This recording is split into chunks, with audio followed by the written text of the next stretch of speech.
বাংলাদেশের সাবেক প্রধানমন্ত্রী ও বিএনপি চেয়ারপারসন বেগম খালেদা জিয়া বহুদিন ধরে নানা জটিল রোগের সঙ্গে লড়াই করে যাচ্ছেন। গত কয়েকদিনে তার শারীরিক অবস্থার আকস্মিক অবনতি শুধু দেশে নয়, আন্তর্জাতিক অঙ্গনেও গভীর উদ্বেগ তৈরি করেছে।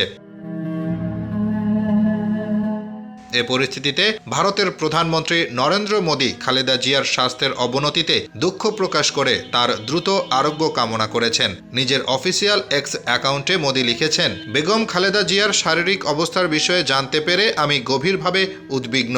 বহু বছর ধরে তিনি বাংলাদেশের গণজীবনে গুরুত্বপূর্ণ অবদান রেখে এসেছেন। তার দ্রুত সুস্থতার জন্য রইল আন্তরিক প্রার্থনা ও শুভকামনা। প্রয়োজনে ভারত সব ধরনের সম্ভাব্য সহযোগিতা দিতে প্রস্তুত। খালেদা জিয়া দীর্ঘদিন ধরে আর্থ্রাইটিস, ডায়াবেটিস, কিডনি, লিভার, চোখ ও ফুসফুসের বিভিন্ন জটিলতায় ভুগছেন। গত বছরের ৫ আগস্ট গণ অভ্যুত্থানের পর আওয়ামী লীগ সরকারের পতনের পর তিনি মুক্তি পান। এরপর চলতি বছরের ৭ জানুয়ারি উন্নত চিকিৎসার জন্য লন্ডনে যান এবং ১১৭ দিন চিকিৎসা শেষে গত ৬ মে দেশে ফেরেন। দেশে ফেরার পর থেকে নিয়মিত স্বাস্থ্য পরীক্ষার জন্য তাকে এভারকেয়ার হাসপাতালে নেওয়া হচ্ছিল। সর্বশেষ গত রোববার সন্ধ্যায় শারীরিক অবস্থার অবনতি দেখা দিলে তাকে আবারও এভারকেয়ার হাসপাতালে ভর্তি করা হয়।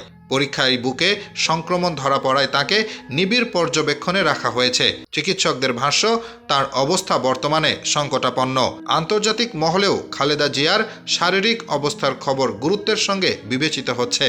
পাকিস্তানের প্রধানমন্ত্রী শাহবাজ শরীফ তার সুস্থতা কামনা করে চিঠি পাঠিয়েছেন। বিভিন্ন দেশের কূটনীতিকরাও তার শারীরিক অবস্থার খোঁজ নিয়েছেন। চিকিৎসা সেবার মান আরও বাড়াতে চীনের ৫ সদস্যের বিশেষজ্ঞ চিকিৎসক দল সোমবার এভারকেয়ার হাসপাতালে পৌঁছেছে। মূল চিকিৎসক টিম আগামীকাল চিকিৎসা কার্যক্রমে যুক্ত হবে। বর্তমানে খালেদা জিয়াকে সিসিইউতে রেখে নিবিড় পর্যবেক্ষণে রাখা হয়েছে।